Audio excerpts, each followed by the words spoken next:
ด่วนด้วยความหักและคิดถึงพ่อแม่ทางฝั่งไทยที่ดาลาวตัดสินใจ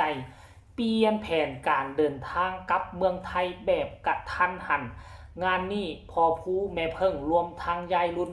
พากันงงตามกันว่าสรุปวันใดกันแท้จะต้องได้ไปรับที่ดาลาวสวัสดี FC แฟนคลับทุกทานมาพบมาพ่อกันคลิปนี้ก็เป็นมื้อที่ค่อนข้างว่าดีอีกมื้อหนึ่งเพราะว่าอย่างติทุกคนฝนตกตั้งแต่ตอนเศร้าเลยความจริงแล้วมันจะตกตั้งแต่มื้อคืนนี่พุ่นล่ะแต่ว่ามันบ่ตกเนาะมันเลื่อนไปเลื่อนมาอยู่เลี่ยงไปเลี่ยงมาแต่ว่าในที่สุดตอนประมาณ6 โมงเช้าฝนได้ตกถล่มมาอย่างหนักหน่วงจนฮอดปัจจุบันนี้ฝนก็ยังบ่มีท่าทีว่าจะหยุดเซาแบบเบ็ดเสร็จนะมันก็ยังตกปล่อยอยู่ท่านผู้ชมมื้อนี้เฮามีนัดหมายกันอยากจะพา FC แฟนคลับน้องธิดาลาวน้องอาอายไปเที่ยวชมเกาะกลางแม่น้ำคองที่อยู่ใกล้นครหลวงเวียงจันทน์ซึ่งเขาเจ้าเอิ้นว่าเป็นวัดพญานาคเป็นวังพญานาคซึ่งเป็นบ่อนที่มีมนต์ขลังเนาะมีพี่น้องชาวไทยเฮาหลายคนก็ศรัทธาบางคนบ่เคยฮู้บ่เคยเห็นฝันแล้วก็เลยมาจนมาขอสร้างพญานาคอยู่นี่ท่านผู้ชมเดี๋ยวค่อยก็สิพาทุกคนไปติดตามรับชมเบิ่งคันท่ากรณีว่าแดดมันออกนะตอนนี้ก็คือฝนเริ่มจะเซาตกแล้วล่ะท่านผู้ชมแต่ว่าก่อนหน้าจะไปท่องเที่ยวสถานที่สำคัญแบบนั้นอยากจะนำเสนอเรื่องราวที่ดาลาวสากลเนาะมื้อนี้นี่นะเป็นมื้อที่5แม่นบ่1 2 3 4 5เป็นมื้อที่5แล้วที่น้องที่ดาลาวมาอยู่บ้านอยู่ซอง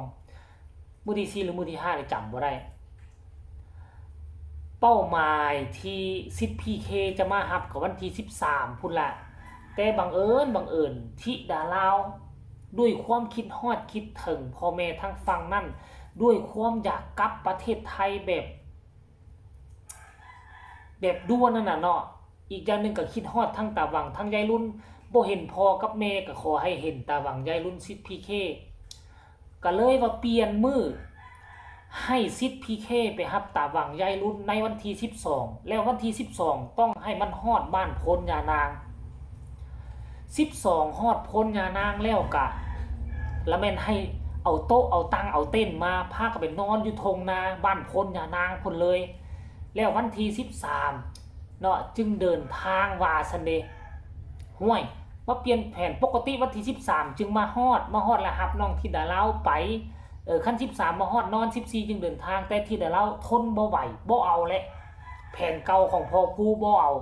12ต้องมานอนบ้านหนูอยู่ที่โพนยานางกลางเต้นอยู่เฮาไปหาหยังมากินว่าซั่นบัดนี้ทางยายรุ่นก็เอะใจห้วยเว้าแบบนี้เว้าลอยๆสิบ่ได้ถามพ่อผู้แล้วบ่โทรเคลียร์กับพ่อผู้แล้วว่าซั่น10 PK ว่าจังได๋ยายรุ่นก็ถามตืมที่ดาราก็ว่าโทรเรียบร้อย10 PK เอ้ยปาดยังบ่ทันโทรแล้วบัดนี้ยายรุ่นก็ว่าคันมาแล้วสิให้ไผมานอนอยู่เฮือนเฮาอยู่นอนนาคาเฟ่ก็บอกว่าอันน่ะเอาอันน่ะตาจันยายรุ่นว่าตาจันบ่มาเด็ดขาดแล้วยายรุ่นก็ว่าซั่นเอาตาใหม่เนาะที่ดาราก็บ่ได้ตาใหม่ต้องมานำยายรุ่นกับตาหวังเฮ้ยเฮ็ดจังได๋ต่อล่ะบาดนี้ท่านผู้ชมรายละเอียดให้ทุกคนไปชมคลิปนี้ก่อนว่าที่ดาราเว้านี่แท้บ่สรุปรวมแล้วจะได้มาวันที่12หรือว่าจังได๋ให้ไปชมคลิปนี้นำกันเลยหลายเทื่อเลยจ้า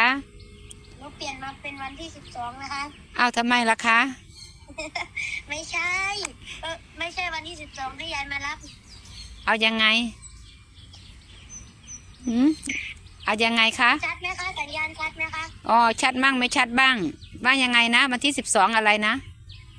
วันที่12น่ะให้ยายมานอนบ้านหนูไปกับใครสิพี่หนูโทรคุยหมดแล้วพ่อยายนี่บอกพ่อว่ายังไงพ่อว่าโอเคได้บูเพื่อนแล้วสิทธิ์พี่ว่าไงสิพี่ว่าโอเควันที่12สิพี่ไปรับแล้วพี่ปาดล่ะ พี่ป่านนี่ไม่ได้โทรเดี๋ยวโทร มันต้องเคลียร์กับพี่ปาดอีก พี่ปาดจะว่างมาไหม ถ้าพี่ปาดไม่ว่างมาล่ะจะไง ไม่ใช่ยายก็คือว่าวัน ยังไง ที่12นะให้ยายมานอนบ้านหนูเอาเต็นท์มากางนอนทุ่งนาหนูเลย พูดแล้ว มันดี พูดแล้ว แล้วทีนี้นะหนูจะไปหาลักไก่ไม่เท่ามาต้มแล้วตื่นเช้าวันที่13ค่อยกลับ ปุ้ยแล้วใครจะนอนบ้านนี้ให้ยายล่ะบัดนี้ให้ตาไหมมานอนเหรอ ทำไมก็ไปด้วย ไปแล้วไม่มีใครนอนบ้านนะลูกไม่มีใครมาเฝ้าบ้านให้เรานะ ตาจันยาย ตาจันไม่มาอยู่แล้วตาจันน่ะนะยังไงก็ไม่มา นะเดี๋ยวหนูคุยให้ คุยยังไงก็ไม่มาตาจันน่ะ ถ้ากลางวันน่ะตาจันจะมาแต่กลางคืนตาจันไม่มา เอายายแล้วเวลายายไม่อยู่แล้วใครเฝ้าบ้านเนี่ย ตาไหมแล้ว โทรเรียกลุงชัน ว้ายลุงชันน่ะยิ่งใหญ่เลยลุงชันน่ะทำอาหารถวายพระเนนมาไม่ได้เลย นั้นถ้าใครจะเฝ้าบ้านก็ให้ยายมาเอานะยายว่าใครจะมาเฝ้า มันก็มีแต่ตาไหมที่เราไว้ใจกันได้อะลูก เอาบริการไม่ยาย ฮะ บริการ บริการบ่มีแล้วเดี๋ยวเงินใส่ไปจ้างเขาบริการ หนูมีเงินตั้งแสนไหนยายแส โอ้ น ย กี่ แสนจีบเขาก็บ่เอาแล้วน้องเงิน100 กว่าบาทหนึงเว้ย ค่าแรงขันต่ำก็บ่ได้เนาะ เดี๋ยวยาย โทรให้ ยายต้องให้ตาไหมมา เฝ้าให้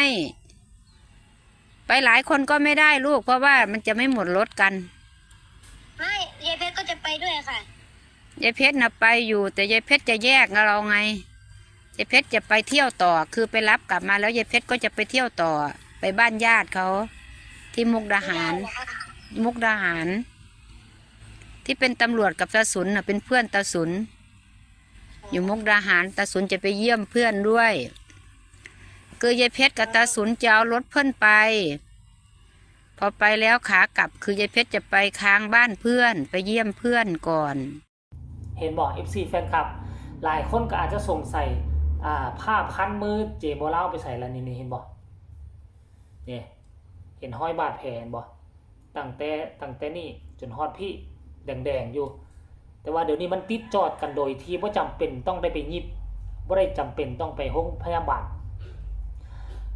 ล่างแล้วก็เลือดออกเกือบชั่วโมงหนึ่งก็เอามือนี่บีบไว้30 นาทีแล้วก็เลือดยังออกอยู่ ก็เลยเอาผ้าตัวนี้มาห้ำใส่แล้วก็เอาไส้สกอตพันใส่จนว่าเลือดบ่ไหลมาที่จนดำๆเลย มันเห็นเลือดบ่ไหลมานี่เลือดก็บ่ออกนี่มันก็เลยมาจอดกันภายในคืนเดียวงึดคือกันว่า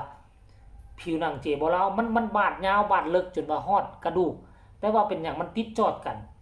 คันว่ามันติดจอดกันเป็นลักษณะแบบนี้นี่มีความมั่นใจว่าเส้นเลือดมันต่อจอดกันแล้วท่านผู้ชมโอ้งึดทางกายของคนเฮาเนาะอีกบ่เกิน 3-4 มื้อนี่เฮาก็